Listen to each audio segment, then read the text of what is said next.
Assalamualaikum warahmatullahi wabarakatuh. Halo anak-anakku yang soleh dan soleha. Bagaimana kabar hari ini? Semoga kalian selalu dalam lindungan Allah Subhanahu wa Ta'ala ya. Amin. Sebelum kita belajar, alangkah baiknya kita mengucapkan basmalah.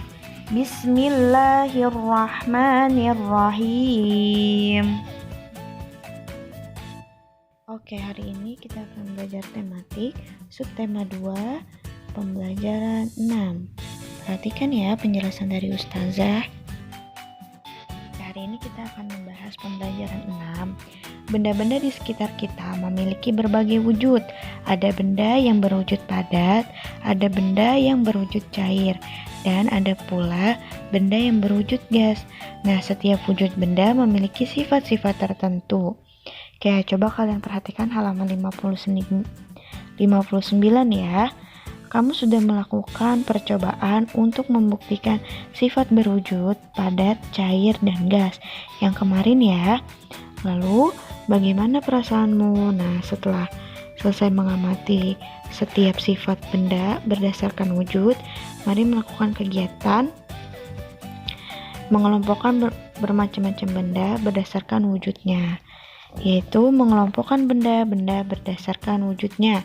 Pertama, buatlah kelompok. Tidak usah buat kelompok ya, kita isi bareng-bareng saja. Kedua, amatilah benda-benda yang ada di lingkungan sekitar sekolah. Ketiga, perhatikan sifat-sifat benda tersebut. Keempat, kelompokkan benda-benda bersifat wujudnya. Kelima, catat hasil pengamatanmu pada tabel berikut. Oke, yang pertama contohnya kursi kayu, wujud bendanya padat. Nah, ciri-cirinya berwarna coklat, keras, dan kuat. Kegunaannya digunakan untuk duduk. Nah, yang kedua kira-kira apa ya? Oke, yang kedua kita taruh bendanya adalah buku. Oke, wujud bendanya padat. Ciri-cirinya berwarna putih dan berlapis. Oke, berwarna putih, berlapis, dan juga mudah hancur. Kegunaan bendanya yaitu digunakan untuk mencatat sesuatu. Oke, yang ketiga, bendanya misalkan apa? Ayo, pensil, yaitu benda padat. Ciri-cirinya pensil, ciri-cirinya apa?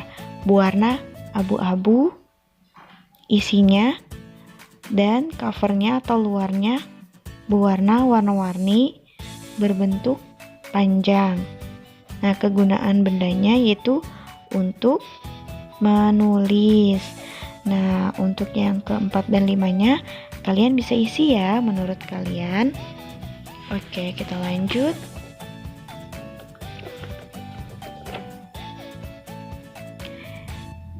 Di sini ada banyak benda padat di kamar Deli. Salah satunya adalah sebuah celengan dari wadah kue. Setiap hari Deli memasukkan sisa uang jajannya ke dalam celengan. Deli selalu menyisakan uang jajannya untuk ditabung. Deli tidak pernah jajan berlebihan. Nah, sikap yang ditunjukkan Deli merupakan contoh hidup sederhana. Hidup sederhana adalah hidup yang tidak berlebihan dalam menggunakan harta yang dimiliki. Tidak berlebihan artinya sesuai dengan kebutuhan. Hidup sederhana biasanya didasari oleh sikap rendah hati, berjiwa sosial, dan tidak sombong. Orang yang hidup sederhana bukan berarti kekurangan. Ciri-ciri dan orang yang hidup sederhana diantaranya sebagai berikut. Pertama, tidak menggunakan pakaian dan perhiasan yang berlebihan.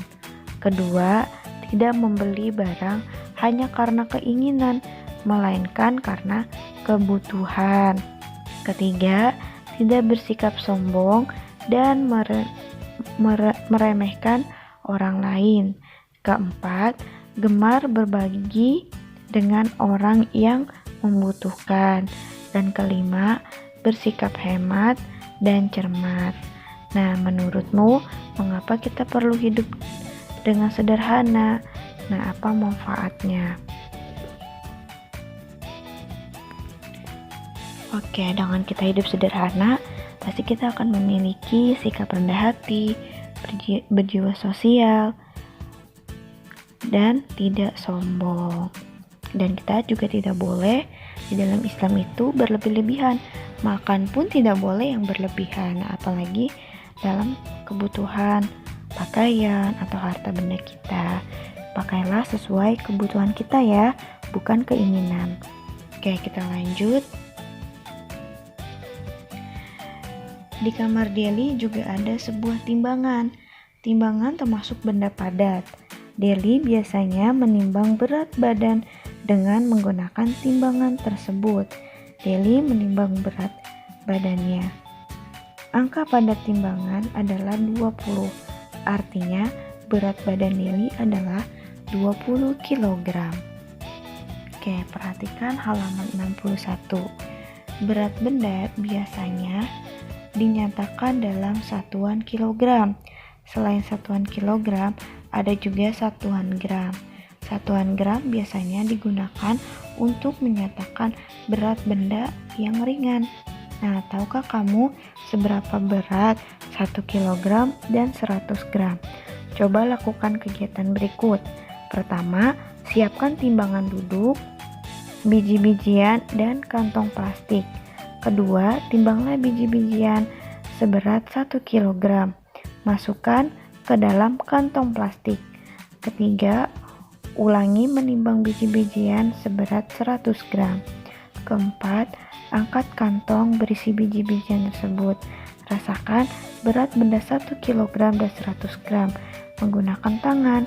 Nah, selanjutnya angkatlah benda-benda di sekitarmu. Keenam, taksirlah apakah beratnya kurang dari 100 gram, diantaranya 100 gram sampai 1 kg atau lebih dari 1 kg. Setelah menaksirnya, timbangan berat benda sebenarnya menggunakan timbangan. Oke, tuliskan dalam tabel di bawah ini. Oke, kalian juga bisa ya melakukannya di halaman 61. Jika kalian ingin mengukur berat suatu benda, misalkan kalian ingin mengukur berat badan kalian, oke, berarti pakai timbangan berat badan ya.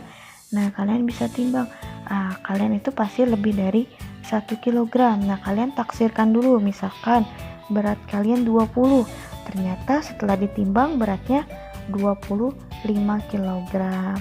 Nah, kalian bisa tulis ya. Jika kalian punya timbangan, kalian bisa isi. Apa kalian mau menimbang buku atau mau menimbang beras? Pengen tahu kalau beras yang kamu genggam itu berapa gram? Terus kalau misalkan kalian pakai pancing nyendoknya itu kira-kira berapa kilo? Nah, itu kalian bisa timbang asalkan kalian mempunyai timbangannya. Nah, untuk itu sekian penjelasan dari Ustazah. Ustazah akan memberikan latihan soal ya. Oke, Ustazah akan memberikan latihan soal halaman 62.